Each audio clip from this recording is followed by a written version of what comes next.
Okay, problems तो ज़िंदगी में आती ही रहेंगी। जैसे कि मैं अभी फ्रंट कैमरा से रिकॉर्ड कर रहा हूँ, क्योंकि बैक कैमरा से रिकॉर्ड करने से मैं कल्लू बन जाता हूँ। एज़ आई एम, मैं कल्लू ही हूँ। नहीं तो कैमरा थोड़ी मुझे कल्लू बना देगा। और एनवायरनमेंट भी डार्क होते जा रहा है, इसीलिए तो फटाफट बात करते हैं अपन के टॉपिक के ऊपर, जो कि है how to be manipulative like Light and intelligent like L. हाँ, अगर तुम इसे रिवर्स कर दो, ये इतना फिट नहीं बैठ रहा जितना कि ये वाला सेंटेंस फिट बैठ रहा है। कि अगर तुम लाइट को ज़्यादा इंटेलिजेंट और एल को मैनिपुलेटिव बोलो, तो वो इतना ज़्यादा सुनने में खास नहीं लगता, क्योंकि L was really intelligent and light was intelligent.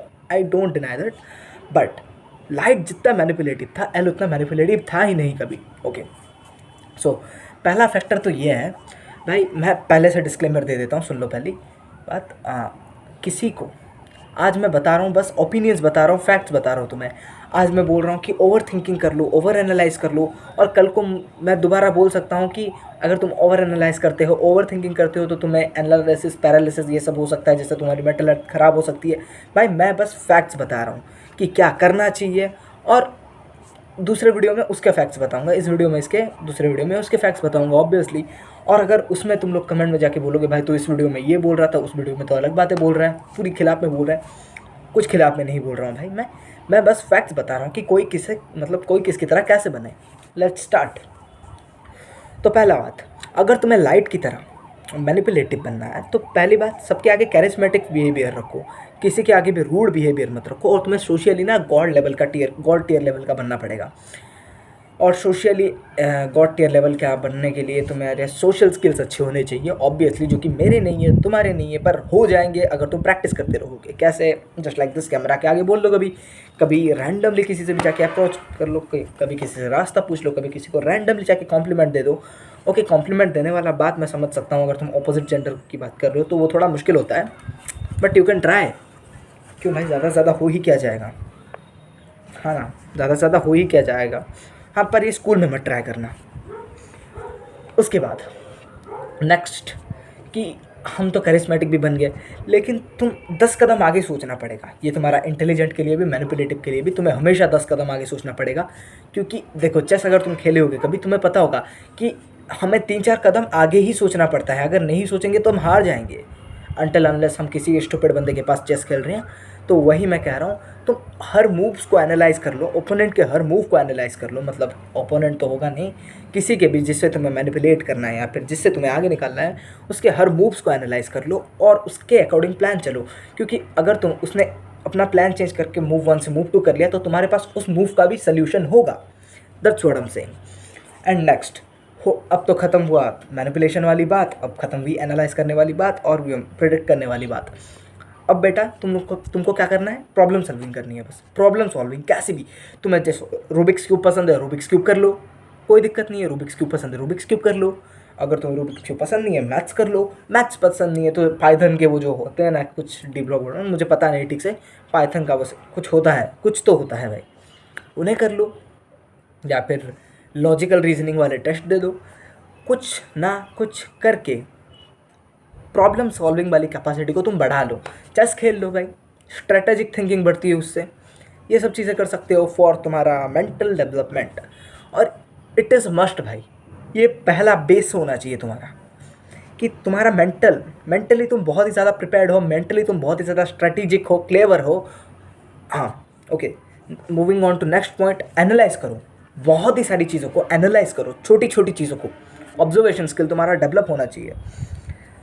I you getting my point? Observation skill तुम्हारा डेवलप्ड होना चाहिए। हाँ, मैं बता रहा हूँ, लाइट का इतना ज़्यादा था नहीं, मतलब था, बट कंपेयर टू एल उसका नहीं था। एंड अगर एल को भी हम कंपेयर कर ले एक बिग शार्क जो कि है शेरलॉक होम्स, एल का भी उतना ज़्यादा नहीं था जितना कि शेरलॉक होम्स का है। हाँ, अगर तुमने शेरलॉक होम्स देखी है तो तुम्हें पता होगा उसका ऑब्जर्वेशन स्किल भाई टॉप नॉच लेवल भाई। लाइट, एल और यह शेरलॉक होम्स भाई इतना टॉप नॉच लेवल का था। एंड नेक्स्ट, हर चीज़ को लिंक करो, हर चीज़ को क्वेश्चन करो। जितने भी इंटेलिजेंट लोग तुम देखोगे, जैसे कि इलॉन मस्क को ले लो, उसने क्वेश्चन किया कि क्यों हम जब रॉकेट भेज रहे हैं स्पेस को, हम उसे वापस भी तो ला सकते हैं, क्योंकि जैसे हम कार से कहीं जगह जा रहे हैं तो कार से वापस भी आ सकते हैं, वैसे ही रॉकेट को वापस ले आते हैं ना, खर्चा कम होगा। तो उसने वैसा क्वेश्चन किया खुद को, नहीं ला सकते क्यों, क्यों नहीं कर सकते, ये क्या क्यों नहीं हो सकता? वो हर चीज़ को ऐसे क्वेश्चन करो, हो जाएगा। क्योंकि भाई everything at the end is the solution of A question, ठीक है। अगर हम ह्यूमंस का वही टेंडेंसी है। अगर हमने कभी क्वेश्चन किया ही ना होता, हम वो स्टोन एज से ना, अभी ये मॉडर्न एज तक नहीं आते, 22nd सेंचुरी तक, जहाँ मैं स्मार्टफोन में बता रहा हूँ, तुम देख रहे हो ना, मैं तुम्हें जानता हूँ ना तुम मुझे जानते हो, फिर भी तुम मुझे सुन रहे हो, लाइक दैट। और भाई एंड फाइनल पॉइंट मैं कहना चाहूँगा कि वो जो इंटेलिजेंट लोग होते हैं ना, वो सोशली ऑकवर्ड भी होते हैं, जैसे कि एल था, और वो सोशली मतलब ये भी होता है, एक्टिव भी होते हैं, और मैनिपुलेटिव कैरिस्मेटिक भी होते हैं, जैसे कि लाइट था। तो ऐसा कुछ नहीं है कि अगर तुम सोशली ऑकवर्ड हो, सोशली मतलब इंट्रोवर्ट हो, तभी तुम इंटेलिजेंट हो, तुम एक्सट्रोवर्ट हो के भी इंटेलिजेंट हो सकते हो, रिमेंबर दैट। और हाँ, जो मैनिपुलेटिव लोग होते हैं ना, वो कभी कभी भी, जो स्मार्ट लोग होते हैं, जो सबसे टॉप टियर में खेलते हैं, वो कभी भी अपना आइडेंटिटी रिवील नहीं करते। जैसे कि लाइट ने नहीं किया था कीरा वाले फॉर्म में, और एल भी नहीं करता था। एल इस कीरा वाले केस के लिए स्पेशली उसने किया, अदरवाइज उसने कभी अपना आइडेंटिटी रिवील ही नहीं किया था। अगर तुम्हें डाउट है तो तुम एनिमे देखे होगे तो तुम्हें पता ही होगा, क्योंकि एल ने सिर्फ कीरा वाले केस के लिए, क्योंकि ये बहुत ही ज़्यादा टफ केस था, इसीलिए इसने किया। और हाँ, लाइट और कीरा में एक ही डिफरेंस, लाइट और एल में एक ही डिफरेंस था।